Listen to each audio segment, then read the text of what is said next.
Pulitzer Prize-winning author Ron Suskind recently published a very personal book about his 19-year-old autistic son. As a parent, he described how he knew that his son was in there and searching for a way out and a way into society. Next on CTSI Discovery Radio, hear how new research here in Wisconsin is helping teens with autism connect. That's next. Good day, Southeast Wisconsin. I'm David Todd, your host for CTSI Discovery Radio here on WMSC. 8 research institutions make up the CTSI, or Clinical and Translational Science Institute of Southeast Wisconsin. They are the Milwaukee School of Engineering, Marquette University, the Medical College of Wisconsin, and UW-Milwaukee, plus Children's Hospital of Wisconsin, Froedtert Hospital, the Blood Center of Wisconsin, and the Zablocki VA Medical Center. CTSI of Southeast Wisconsin is one of 62 medical centers that has received the Clinical and Translational Science Award from the National Institutes of Health, with the intent of making scientific discovery faster, better, and more cost-effective to ultimately promote better health community-wide. To give us some perspective on what it means to receive a Clinical and Translational Science Award, we reached out to another CTSA institution, the Clinical and Translational Science Center at the University of California, Davis, to speak with their director, Dr. Lars Berglund. Good afternoon, Dr. Berglund. Good afternoon, David. I want to ask you, how have you used your CTSA award to make an impact at UC-Davis? Well, I'm very pleased to talk about this because I think it has actually meant quite a lot to us, and we have been able to do things that we really couldn't do before.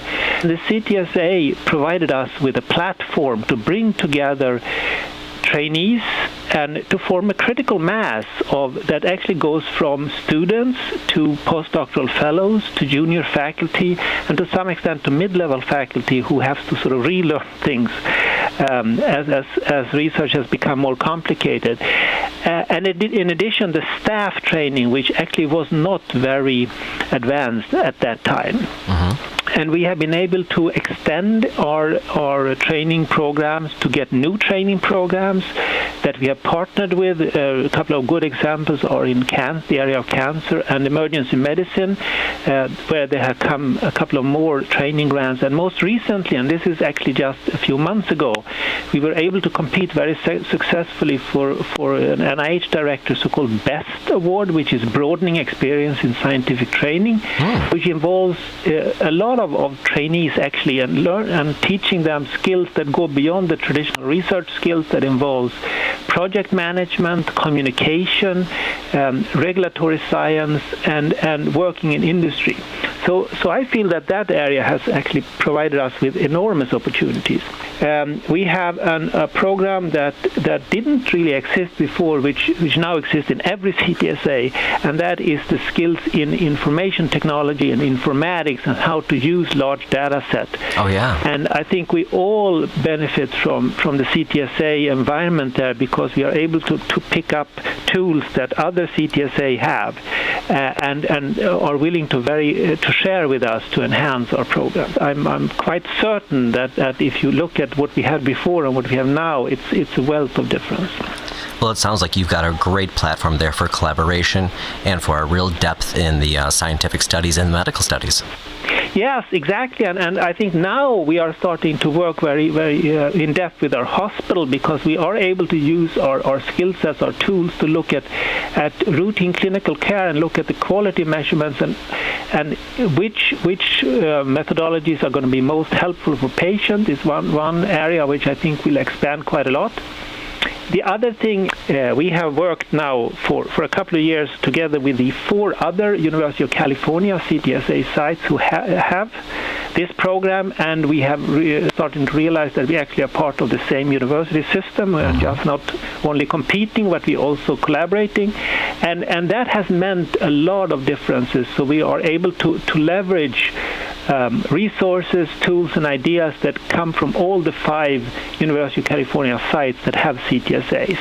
Dr. Berglund, thank you so much for sitting down with us and having this conversation. I appreciate the time. Thank you very much. It's a pleasure. As I mentioned at the top of the show, we're talking about autism in teens today. So we have invited Dr. Alan Guttmacher, director of the Eunice Kennedy Shriver National Institute of Child Health and Human Development, a division of the NIH, to talk with us about the growing incidence and diagnoses of children with autism spectrum disorders. Good afternoon, Dr. Guttmacher. Good afternoon, David. It's good to be with you. Thank you for joining us.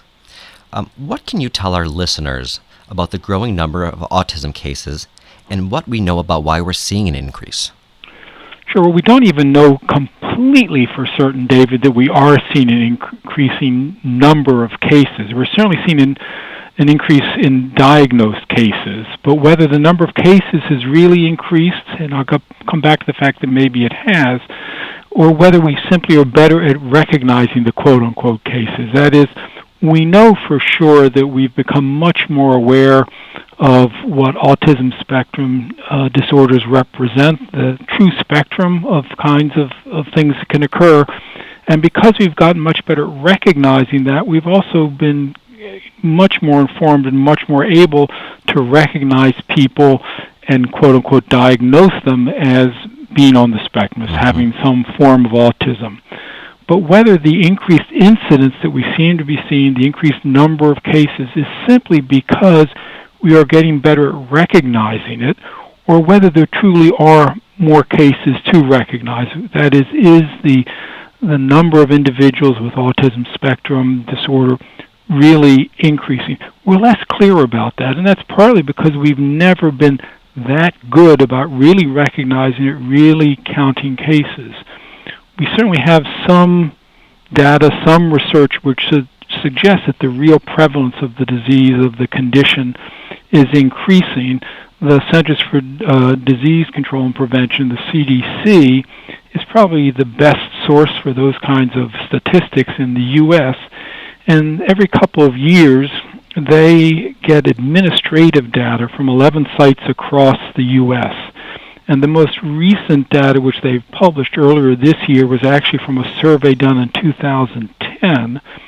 And that survey suggested that, looking at kids who've been born 8 years previously in 2002, that about 1 in 68 qualified as being someplace on the autism spectrum.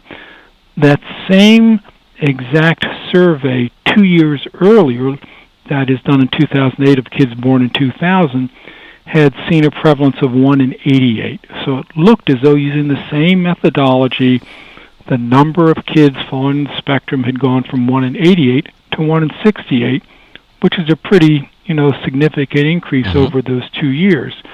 The real, the $64,000 question is that increase simply because over that 2-year period, educators, pediatricians, parents got better at recognizing that a child might have some form of autism, or was the incidence truly increasing over that 2-year period and even over a longer range period than simply those 2 years? And it wasn't long ago that Asperger's was actually included in the autistic spectrum too, so that kind of broadened the incidence as well. Absolutely. That was probably the moment where the incidence increased the most, because we recognize that. Of course, actually, the moment where it increased the most, if we had been on, doing a podcast, not that they existed 75 years ago, and you'd asked me what is the incidence of autism spectrum disorder, I would have said it's 0. It doesn't exist. That's because it was not until 1943 that a child psychiatrist at Johns Hopkins named Leo Kanner first recognized 11 different kids that he had seen, all of them boys, it turns out, who had similar kind of features, and he thought maybe they have the same thing going on. I'm going to have to invent some term to describe it. Well, let's call it autism. So he really invented the diagnosis in 1943. Now, it's not that we think no children had autism before 1943, but we didn't recognize it at all back then. Right. So then the number of cases increased, and you're right that when Asperger's was recognized some years after that, included within autism spectrum, that clearly the number of recognized cases jumped again. Do you think there's any, is there any research that's showing that, that there's an environment. Obviously, there's a genetic, component to it. But is there any research that's showing, environment or any other reason why there's an increase in the incidence? Sure, that's a very good question. We clearly do know that genes play a role in autism. Now, that role is very complex and it varies in different situations, not all. One of the problems of understanding autism at all is we act as though it's a single entity. It has a single diagnosis. We are quite clear that what we call autism is undoubtedly a number of different conditions that have some similar characteristics but may have very different causes. We think that genetic variation, difference in genes amongst individuals, probably plays a role in a large percentage of cases of autism, but it's not genes alone. Other things are involved.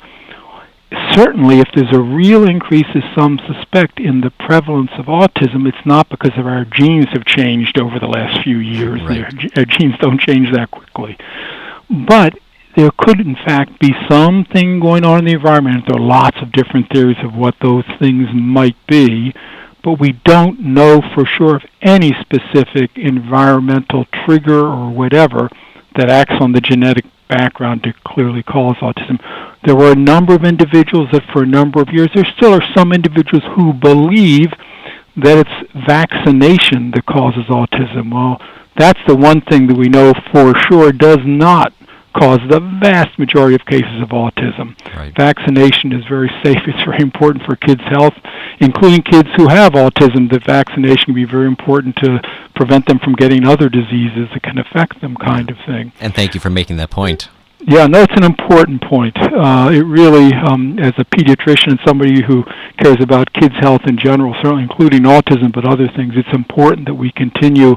In many ways, childhood vaccination, immunization is probably the biggest public health advance of the last 100 years, and it would be a shame to give that up because of very well-meaning, concerned people, but people who have really not read the science very carefully, because we really do know that's not a factor. However, we don't know if there might be other things out in the environment that are playing a role, and we clearly have a lot of research trying to figure that out, but we still don't know what, if any, environmental factors may play some role in the causation of autism.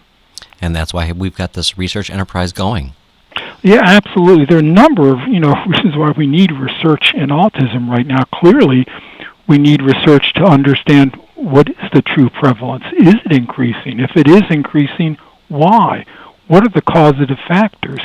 Beyond the causative factors, regardless of what causes autism, we need, and we're doing a lot of research to try to figure out how can we improve the options for people living with autism and their families so that those individuals can lead full, happy, productive lives. We have not done as good a job as we have either about research in that area or implementing what we do know from the research in order to allow people with autism to really prosper.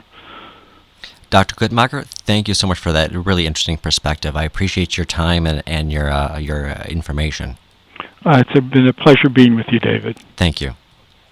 We recently visited CTSI partner organization, Marquette University, to talk with their new president, Mike Lovell. Thank you for your time today, Dr. Lovell. Thanks for having me.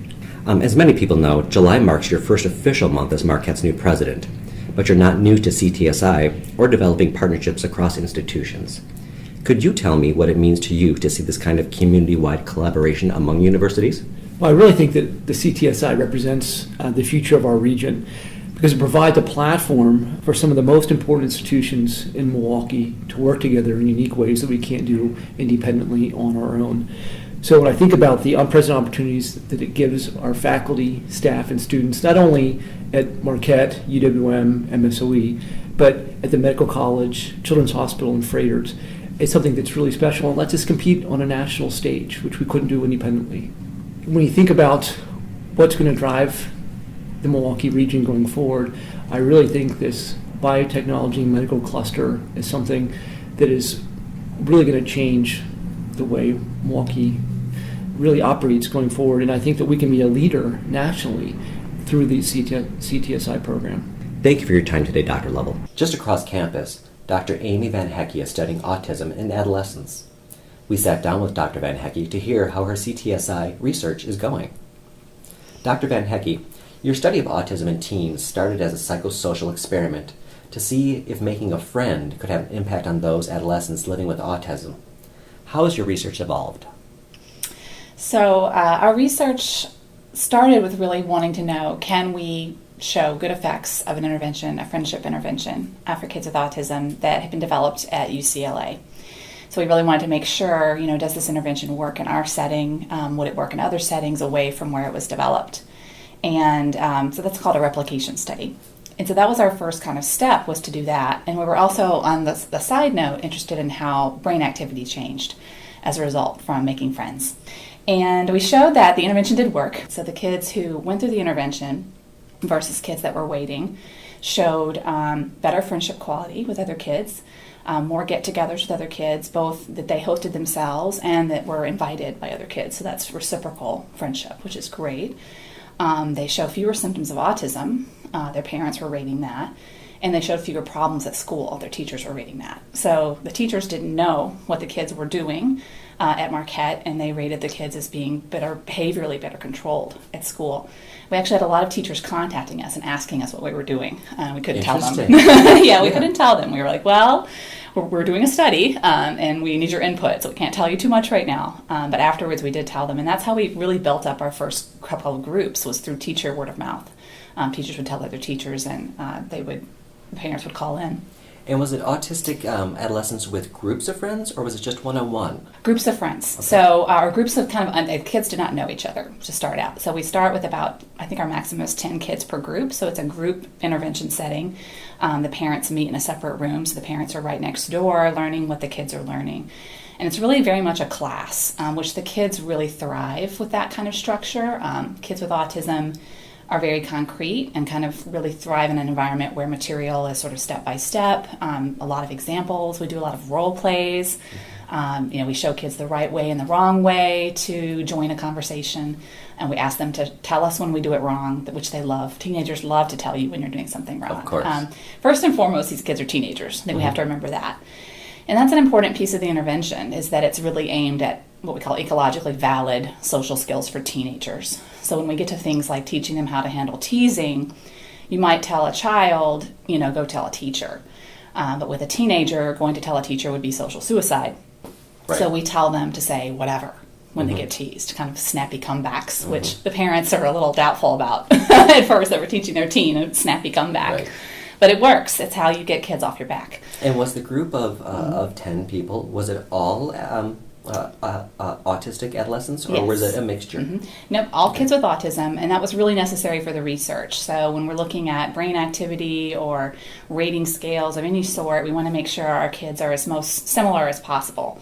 If you have a kid that has another diagnosis in that group, it can kind of affect the findings. So we want to make sure we screened all the kids for autism. We do screening tests and kind of intake tests for autism and for sort of ability to talk in complete sentences and that kind of thing, ability to participate in the group, and ability to learn in that kind of setting.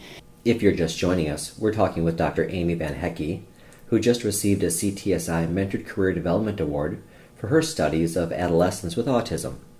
And what is your hope to take the psychosocial study further? Where's your research going with this? So we're very excited. By nature, I'm a curious person. I'm very curious, and I love learning about autism because it really, I think, gives us insights about human nature. And it really gives us insights about the strengths of the kids as well, what strengths they have. I think we spend a lot of time talking about weaknesses, and I think it's great to see where they can be strong, where they can shine, if they have the right supports. And so with showing that the kids have all these positive behavioral changes, part of that study was also looking at their brain activity and how that changed using electroencephalogram. And we primarily at this point have showed that we see more activity in the left hemisphere, the left side of the brain, which is tied with positive emotion and kind of well-being. So we're certainly not saying that we're curing autism, but we are showing a neural profile indicative of sort of well-being and happiness and less depression and anxiety. And the kids' social anxiety does decrease, which makes a lot of sense. When you know how, you're less anxious about it. So it's really more of a coping mechanism. It's a coping mechanism. Intervention. It's a coping intervention, and it's an exposure intervention. So over the 14 weeks, we're having them join conversations. We're having them call other kids repeatedly. And the more they do that and the more they experience success at that, the better their confidence is in doing that again. And now you want to do deeper imaging. You want to really see what's happening inside the brain. Tell me about that. Right. So what we want to do now, so looking at EEG, it's just activity kind of on the surface of the brain, and it's not very good at pinpointing exactly where that activity is coming from. And so we want to really look now at the structure of the brain and at methods that can get deeper into the brain. So with emotion, there are some centers in the very center of the brain that EEG can't measure. So that's one thing that we'll be looking at, is sort of really deep brain structures.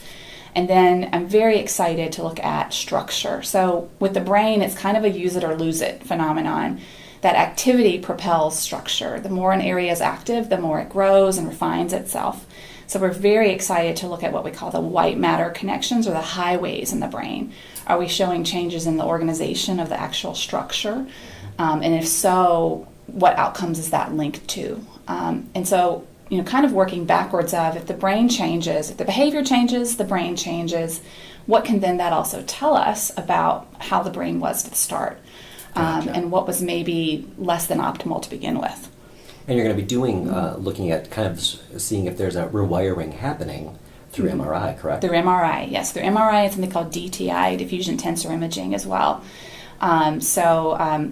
Really kind of looking at those structures. And those structures change in adolescence anyway. So, teenagers are the way they are because their brains are being kind of reshaped and rewired, and that's why they're a hot mess. I think everyone kind of understands that when you know a teenager. They're kind of like a 2-year-old in many ways. And so this is a good time for an intervention, regular or autistic. Exactly, right. Great intervention times are when the brain is in flux. And the brain is definitely in flux in adolescence and in early childhood.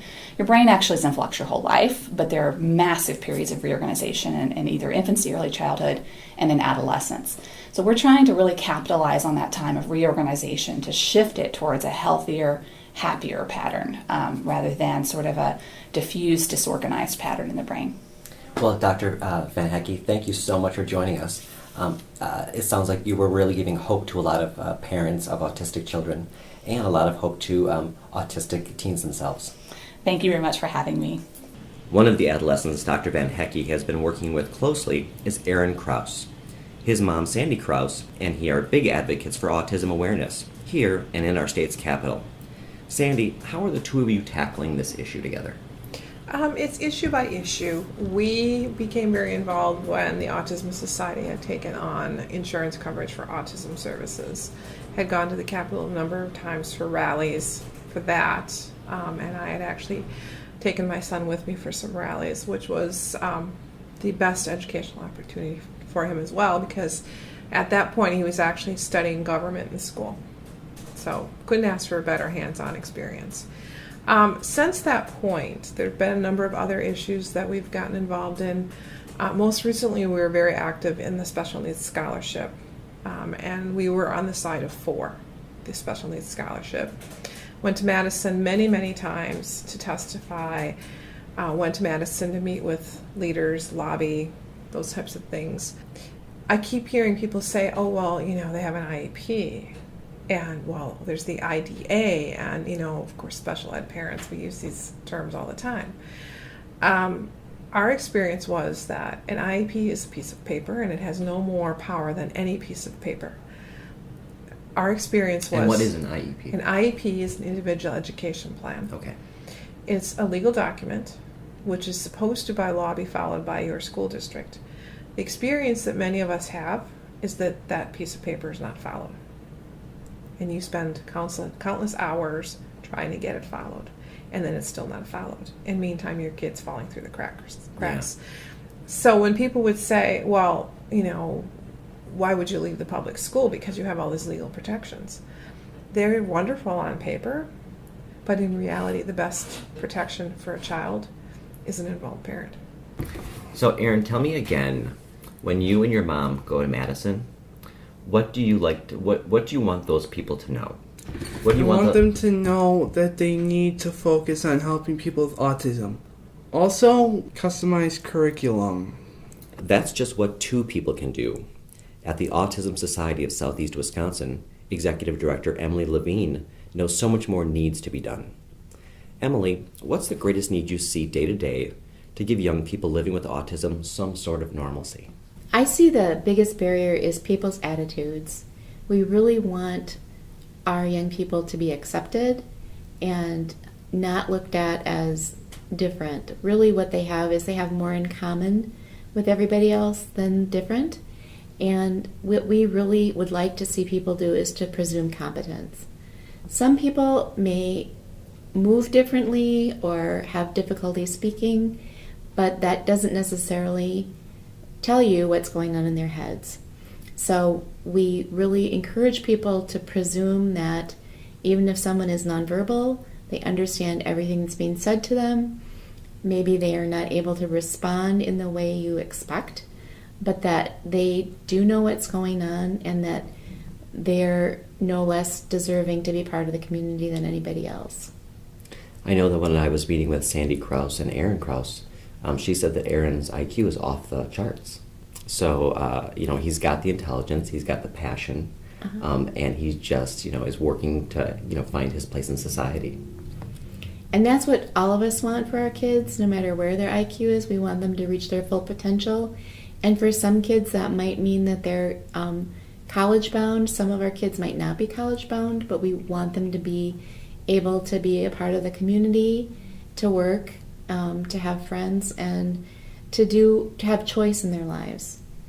The same kinds of things that you and I would want for our lives, those sorts of choices should be considered for people with disabilities. Thank you, Emily, so much for the time. This is the part of our program where we play translational trivia, a chance for you to have some fun and learn a little something.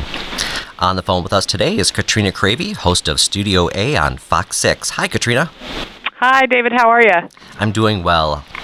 Good. Okay, we're going to ask you 3 questions, and you need to get 2 of them right to win. Okay. And today you'll be playing on behalf of one of our Facebook friends, Jim Klein of Wauwatosa. Jim will All right, win. Jim, I hope I don't let you down. Oh, I'm sure you won't. Jim will win a CTSI prize pack, including a CTSI pen, notebook, coaster, and an 8-gig flash drive. Are you ready for question 1? Go for it. Okay, the first question is multiple choice. Which of the following are signs that a child might have an autistic spectrum disorder? A. Child does not respond to their name by 12 months. B. Child does not point to an object to show interest in it, like a plane flying over, by age 14 months. C. The child avoids eye contact and wants to be alone. Or D. All of the above. I'm going to say all of the above. And you'd be correct. Oh, good. Okay, so you got 1 down. All right, Jim, we're a little step closer. All right. Our question 2 is called science or fiction. So your answer should be science or fiction. All right? Okay, here's your question. ASD occurs equally in all racial, ethnic, socioeconomic, and gender groups. Science or fiction? Fiction. You are correct again. ASD actually occurs in all racial, ethnic, and socioeconomic groups, but are almost 5 times more common among boys than among girls. Correct. Which was scary for me when I had a son. That was something I was concerned about. Well, apparently you have 5 times more of a reason to be concerned. Right. All right, now your final question is a fill-in-the-blank question. So you've already got 2 right, so you've won. So this one you can... This one's a gimme. Can I still ask for a friend's help here on Studio A if I have to? You can still ask for a friend's help. And you might need to. You might need to. Okay, question 3. Autism is one diagnosis in the autism spectrum disorder. Which other common condition, also beginning with an A, is now included in the autism spectrum disorder? All right. Yes, I'm going to go for a lifeline, and I'm going to ask Brian Cramp. The question is, autism is part of the autism spectrum disorder. What other condition, also beginning with an A, is now included in that spectrum? What'd you say? Asperger's. 3 right. But hey, nice job, guys. Way to go. I think you're the only guest that's gotten all 3 correct. Hey, that's just the way we do it on Studio A. Well, there you go. Thank you, Katrina, for joining us, and thank you, Brian, for helping Katrina out, too. I appreciate that. Thank you guys for asking us. We appreciate it, too. One last item for you. CTSI Radio airs the third Friday of every month, so make sure to mark your calendar to join us on August 15th, where we'll talk about managing type 1 diabetes as a family affair. Until then, CTSI Discovery Radio is produced by the Clinical and Translational Science Institute of Southeast Wisconsin in collaboration with WMSE Radio. The show is engineered by Tom Crawford, with special thanks to Sandy Everetts, Doctors Herman Vietz, Carlos de la Peña, and Reza Shakir.